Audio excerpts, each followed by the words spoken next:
Welcome back to my new video. कैसा है आप लोग? আম বানানে গয়া था 70। যার যার 70 লাগবে তারা বললো, আর 70 বানিয়ে দেবো। হ্যাঁ, একটা 70 পেছেও 500 টাকা লাগবে। যার যার 70 লাগবে সে এসে বলতে পারো, ঠিক আছে?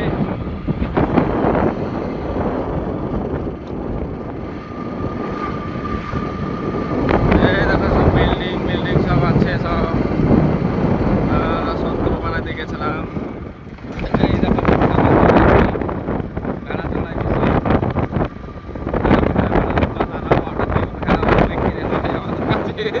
দেখে বন্ধু, আর এই দেখো পেঁয়াজের ফার্ম। যারা পেঁয়াজ লোবা তারাও আসতে পারো পেঁয়াজ দেওয়ার লাগে। আমরা সেটাও ডেলিভারি দিই, বুঝতে পেরেছো? আর আমাদের মেন কাজ হচ্ছে চিকেন। ওখানে কাজ করি আমরা, কিন্তু সত্রপাড়া চালছিলাম। আশা করি তোমাদেরকে সব ভালো লাগবে। যারা চিকেন শপে কাজ করো তারা তো বেশি ভালো লাগবে, কেন সত্র বানাতে গেছিলাম।